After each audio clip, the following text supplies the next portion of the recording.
Discovery by C.A. Wynn. I don't invent, I discover. These innovations are not mine, they belong to posterity. Professor Ithuriel's arm would sweep out like a great orator's. We glean these insights from the mountains of knowledge amassed before us. He was always saying things like that. He'd repeat them to anyone who would listen, even if you weren't listening. I once made the mistake of calling it pontificating. I'd never seen the professor so angry. His head started bobbing back and forth, and his chest puffed out. Mr. Solovyov, I fail to see how offering the truth constitutes pontificating. Anyway, that's what the professor was like. He worked on some crazy stuff. Theoretical physics, cutting-edge tech that sounded like fantasy. A couple of weeks ago, he called us together. The three of us. He said something like, "We need only apply the appropriate lens." I asked him what made this so important. "Momentous," was all he said. Janice interrupted before I could ask him again. "Does this mean you've cracked gravity?" Janice had been his assistant for a couple of years by then, but she would graduate soon. I asked her if she'd stay beyond that, maybe get her PhD. She hadn't decided. Nobody else could do what she did because no one understood the professor like her. Well, maybe Errol. "Cracked," the professor said. It seemed more like a statement than a question. That's another thing he did a lot. "No, I wouldn't say I cracked it, but I have converted something volatile into a true constant. Not even Einstein could argue with that." He always spoke that way. It made my hair hurt. I understood some of what he was saying, but I wished he would simplify things a little. "Professor, please go on," Janice asked. She was trying to capture everything he said by hand. Not sure why she still used a notebook. I couldn't have gotten through school without my laptop. If I had to write everything down, I'd never have remembered anything. Errol Scout was the other person in the room. We went to the same high school, but he was a year ahead of me. Grew up 2 towns over. Errol sat in his usual corner, taking it in the same way he always did. He was supposed to be some child prodigy, but he didn't do much except listen and nod. He was just as caught up in it as Janice, only without writing anything down. "Surely you've captured it all, Janice," the professor said. "I speak clearly, don't I?" "But you haven't told us why it's important." She was getting exasperated with him. I knew because her voice went up an octave at the end of her sentences. "I would expect my protégé to understand the importance of something so momentous." The professor was a little indignant. I guess he was usually indignant. "Having it in your words would complete things," Janice said. That hadn't been the first time Janice and the professor talked past each other. Maybe they meant to do it, like following the steps of a dance. The next part of the dance had the professor turn and look off in the distance. There was never any telling what was going on in his head when he did that, but he did it all the time, especially when someone asked him to clarify things. Then Errol stood up and stretched. I think he did that whenever he wasn't sure what to say. "My star pupil awakens," said the professor. He winked at me when he said it. Janice and Errol were his star pupils. Everyone knew that. I never really fit in with their group. I'm smart enough, but physics and math don't come so easily to me. I often wondered why the professor insisted on keeping me around. Janice thought it was because he wanted to be sure everyone could understand what he was developing. Midway through the semester, I was barely holding on, so it wasn't working. Errol said, "I'm tired of this back and forth. Explain it to us so we can start working on it." I suppose I should mention we were in the professor's office, the one on the first floor. It was nearly 5 o'clock on a Thursday. That meant office hours would soon start. It was one of those obligations the school required. The professor hated it. When I realized how late it was, I grabbed my books. Errol jumped up too. We opened the door to find 3 people waiting to see the professor. Errol poked his head back in long enough to say 3 before we both headed for the stairs. When we left the building, I asked him what the professor was talking about. Errol said G, like I was supposed to understand what G was. I must have had that confused look on my face, because he said, "Gravity." "What does the professor think is wrong with it?" I asked. "We call G a constant," he said, "but it's not. Different observations of it could come to different conclusions, so it's volatile." I asked if the professor had found a way to calculate it, to make it a constant. "That and more," said Errol. "But you know how he is, Bay. He likes to hear himself talk." I was glad to know I wasn't the only one who thought that. It was bad enough that the professor knew so much, but he always acted like whatever he was doing was the most important thing in the world. I ran into Janice later that day. Whenever I saw her in town, she was usually busy doing work for the professor. This time, she was sitting in a coffee shop working out a math problem. "Is that for Ithuriel?" I asked. I figured it would be. "Yeah, I'm a little worried about his computations," she said. "Don't want him to blow things up." It was the first time I'd heard anything like that. "You don't think something bad will happen?" I asked. She tilted her head the way she did when she wasn't sure about something. "Probably not, but you know how he is, a little reckless." "He's reckless? What about Errol?" I asked. "Yeah, him too. Besides, this discovery is important. I don't want anything to go wrong." Then she got that far-off look in her eye. Sometimes she acted just like the professor. I forgot to mention that the professor's work was all about time. He had this theory that the universe was moving in the direction of time. Not only that, he said we're going at the speed of light. I have no idea how that's even possible. I always understood time as a dimension, like the 3 physical dimensions, only temporal. I'm standing in this spot at points X, Y, and Z. Later I could be standing at the same place, so X, Y, and Z are all the same. But because it's later, my time dimension has changed. When I say it that way, it seems pretty straightforward. Then the professor had to ruin it by saying time has a direction. For me, that's harder to figure out. Does that mean there are other directions beside the one time is going in? Could there be more than one direction of time? That's also where the gravity stuff comes in, because gravity warps time. The professor thought proving his theory would reconcile gravity with the other physical forces.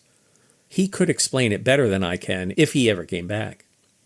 That weekend, I should have been studying for my poli-sci exam.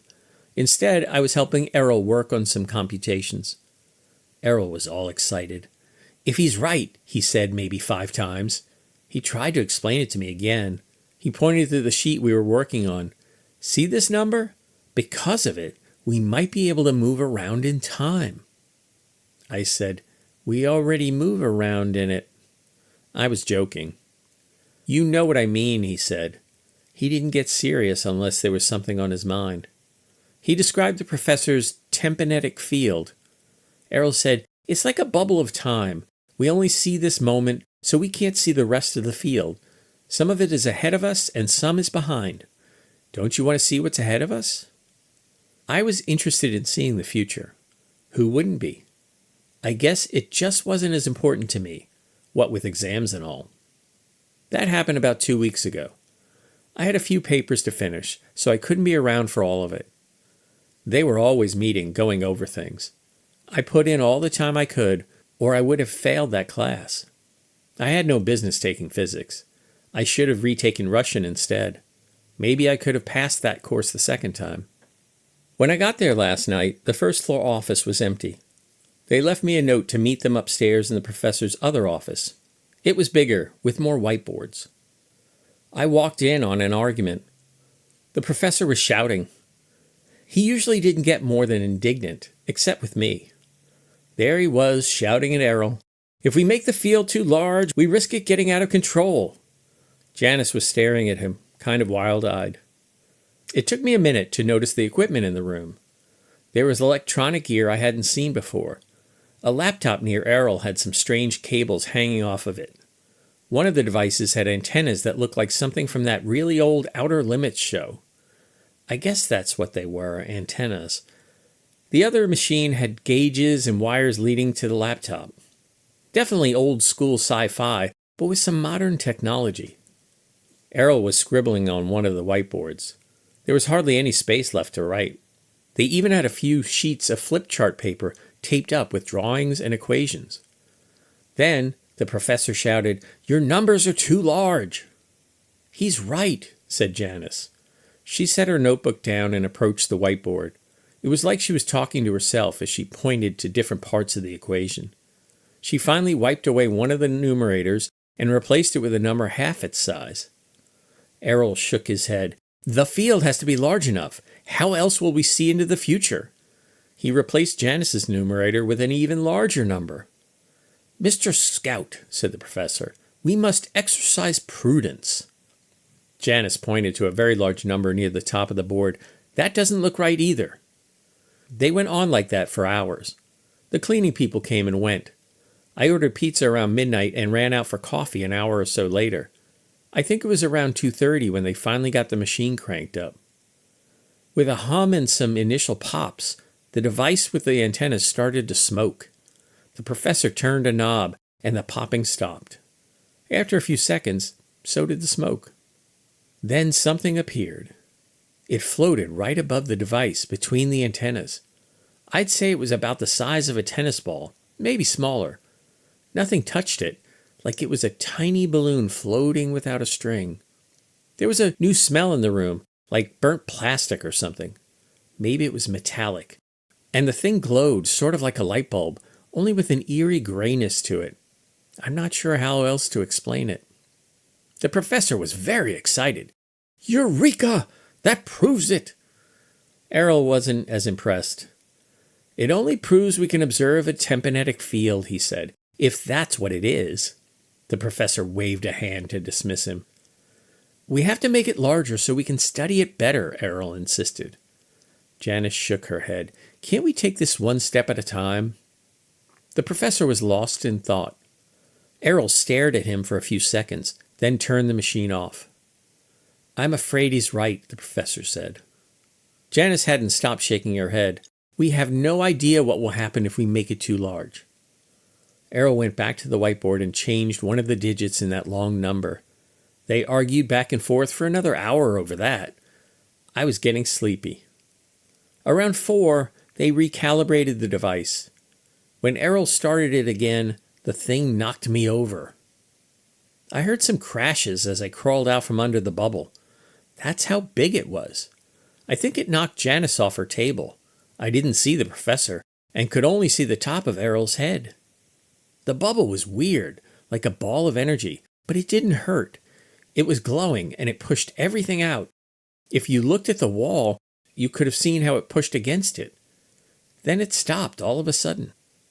Errol called for the professor, but I didn't hear the old man respond. I had poked my head back in the room. Whatever that thing was, the tempinetic field, it blocked out almost everything. I could barely see Errol's shoulder near the whiteboard. He was trying to work around the bubble. I didn't know what would happen if he touched it. It had knocked me over, and I was still okay, but that didn't prove anything. The professor yelled, "Can you shut it off?" I still couldn't see him. He was behind the bubble somewhere. Janice was, too, I guess. Errol said he was looking for his laptop. I asked him if he needed help, but he didn't answer.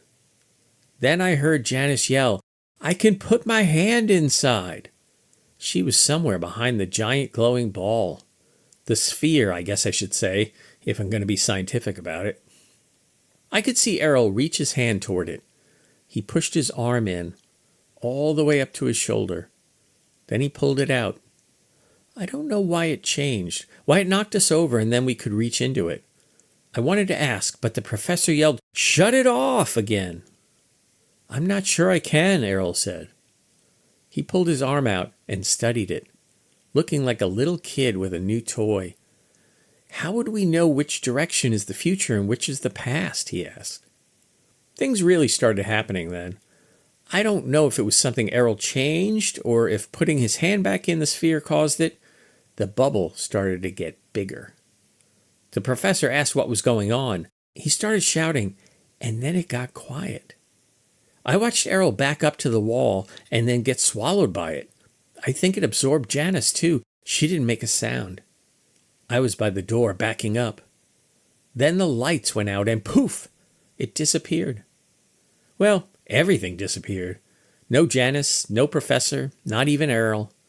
There was just an empty bubble of space that poked through the walls and the floor. The room still had a sort of hum, even without the lights or electricity. There was that odor, too. You could still smell it, like melting metal or something. I stood there for a long time, hoping I'd spot one of them. Then I noticed something in the corner where Janice had been sitting. It was her notebook. I thought maybe somebody could use her notes, maybe even figure out what had happened. Before I could reach toward it, a gust of wind blew through what was left of the window. The pages of the notebook began to rustle in the breeze before they disintegrated, like they were ashes at the end of a cigarette. I stared at what was left of the room, trying to decide who I could tell that wouldn't think I was crazy. That's when I called you.